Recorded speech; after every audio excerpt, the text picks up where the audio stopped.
Good morning from Birkenhead, Merseyside.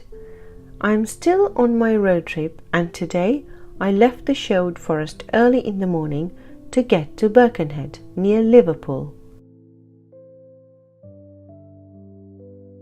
I had a bit of an adventure this morning. I got the wrong turn and ended up lost in the Queen's Tunnel. Queen's Tunnel is a road running under the River Mersey between Liverpool and Birkenhead. And I got the wrong turn, ended up in the tunnel and ended up in Liverpool.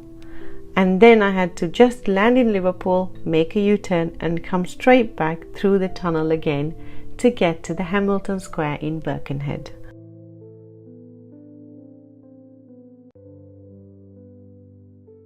This time I'm not here chasing myths and legends, but to see a statue of an actual person, the Futility statue of Birkenhead.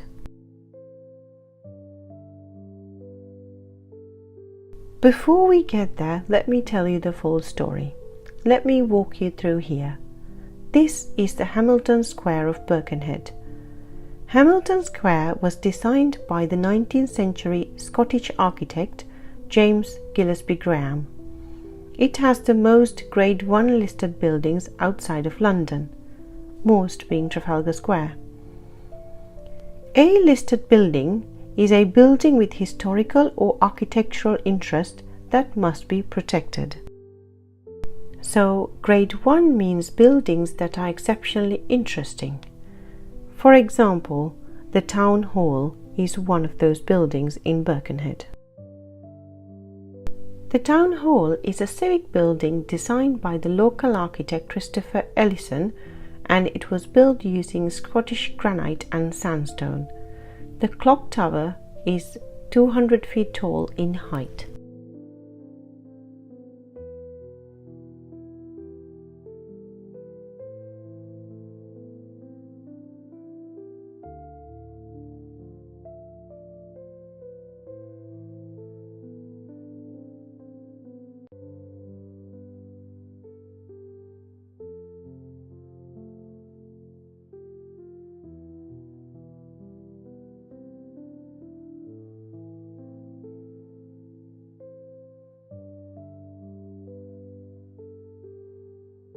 There is a war memorial in front of the City Hall. It's a cenotaph made of a type of limestone.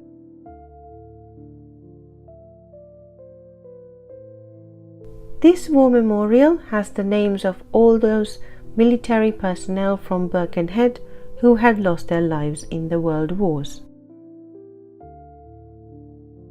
On the east side, facing the Town Hall, is an inscription reading as follows: "In memory of the men of Birkenhead who gave their lives in the Great War." And the opposite side has the following inscription: "All these were honoured in their generation and were the glory of their times."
That is only one side of the war story.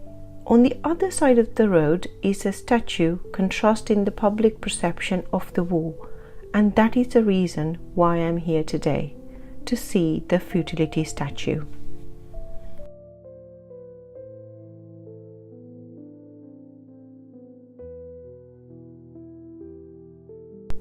It is a statue commemorating the life of the war poet Wilfred Owen and opened to mark his 100th death anniversary. Wilfred Owen was born on 18th of March 1893 in Oswestry. His father was a station master and was transferred to Birkenhead, so the whole family moved here, and Wilfred Owen grew up here in Birkenhead.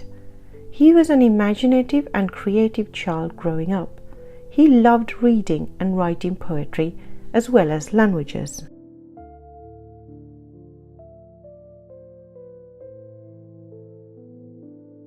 When the First World War broke out, he joined the army at the age of 22. His creative mind was dramatically and forever changed by what he witnessed in the war. He fell into a shell hole and suffered concussion. Then he was caught in a mortar shell blast and spent several days unconscious among the remains of his fellow men.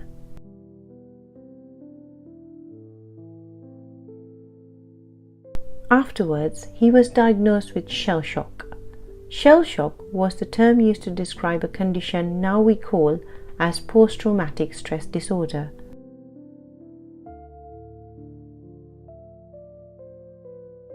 Wilfred was sent to Craiglockhart Military Hospital in Scotland for treatment. This, in fact, was a blessing in disguise.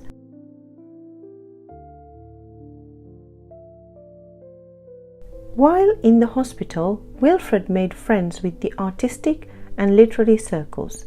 He also met a fellow soldier and poet, Siegfried Sassoon. He started writing poems again and published them. The poem Futility, which influenced this statue, was written during this period. This statue represents an exhausted soldier in the World War I, on a low pedestal so he can be touched and seen.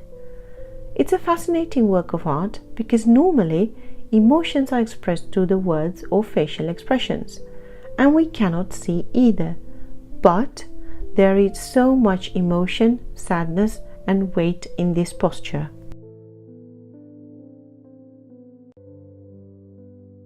Futility was a poem written in 1918. It's written in a mournful way about an unnamed soldier lying dead in the snow in France. This image resonated with the speaker, causing him to reassess the value of life, given that death is inevitable. It's a calmer poem highlighting the reader's mourning for the futility of life at the face of death. Futility by Wilfred Owen. Move him into the sun. Gently its touch woke him once. At home, whispering of fields unsown, always it woke him, even in France. Until this morning and this snow, if anything might arouse him now, the kind old sun will know. Think of how it wakes the seeds. Woke once, the clays of a cold star, our limbs so dear achieved, our sides full nerved, still warm, too hard to stir. Was it for this the clay grew tall? Or what made fatuous sunbeams toil to break earth's sleep at all?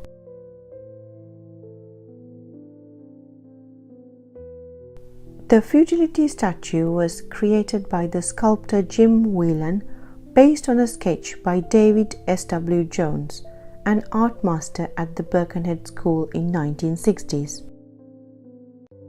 I did a drawing of the statue in my art journal. I wasn't able to complete it because it started to rain, so I completed it when I got home.